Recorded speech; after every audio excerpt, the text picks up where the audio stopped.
Volám sa Inga, mám 54 rokov a pochádzam z Košíc. Pracujem aj v Košiciach ako vychovávateľka, ako špeciálny pedagóg v liečebno-výchovnom sanatóriu už vyše 24 rokov.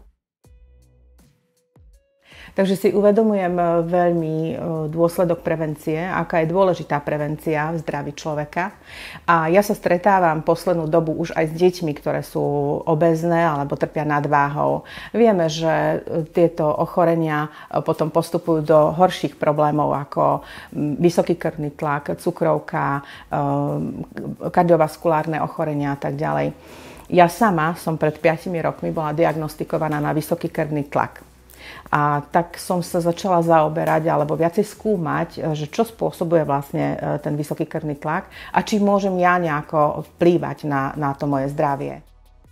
Slovensko patrí žiaľ medzi, a to som nevedela a veľmi ma to šokovalo, že my patríme medzi druhé na svete v ochorení kolorektálneho karcinomu, čiže rakoviny hrubého čreva.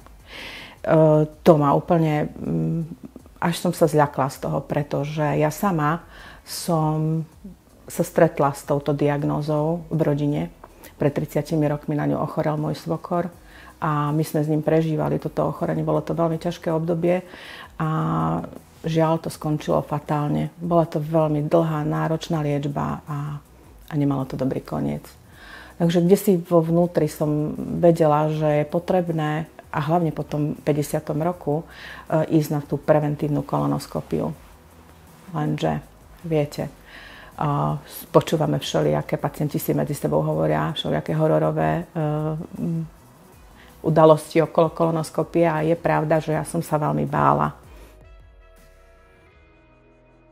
Lenže ja som asi v máji náhodou v televízii sledovala rozhovor doktora Dolinského, ktorý predstavoval test, ktorý sa volá Kolotekt a ten je schopný detekovať zo vzorky stolice tento karcinóm kolorektálny alebo dokonca až aj predrakovinové štádia, teda rôzne polypy, adenómy. Ja keď som to počula, tak som bola úplne nadšená, že také niečo existuje, test DNA. Tak som si povedala, tak toto si kúpim, tento test. A naozaj pohodlí domova v svojej intimite som odobrala vzorku z tohto testu a odoslala ho do laboratória. Čakala som na výsledky testu 6 dní. Bola som nedočkavá a trošku aj nervózna, že aký ten výsledok dojde, pretože nemala som žiadne príznaky žiadneho ochorenia. A výsledok došiel na 6. deň, ale žiaľ, bol pozitívny. Bol pozitívny na jeden gén. Ten test, pozitívny test, ma veľmi vystrašil, pretože mne sa vynorili spomienky na môjho svokra, spomienky na to, ako on prežíval túto chorobu a ako skončila katastrofálne. Svokor mal aj kolostómiu a naozaj bolo to veľmi náročné obdobie. A toto všetko vo mne vyvolalo ešte taký nápor stresu a strachu, že čo keď skončím aj ja tak. A uvedomujem si, že táto choroba to nie je nejaká ľahká choroba, že ako každá rakovina je to veľmi vážne.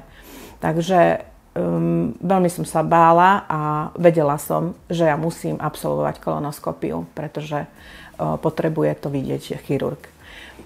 Vybavila som si, teda pán doktor ma poslal na vyšetrenie kolonoskopické a ja som ho absolvovala. Ja som si uvedomila, že ten Kolotek zachytil vlastne včasné štádium, predrakovinové štádium.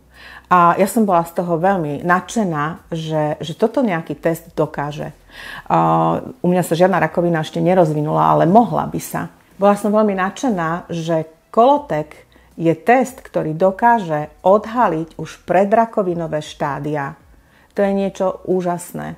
Uvedomujem si, že keby som nešla na tento test Kolotekt, tak pravdepodobne zo strachu by som ani nešla na kolonoskopiu, čo by teda pre mňa mohlo znamenať rozvinutie kolorektálneho karcinómu.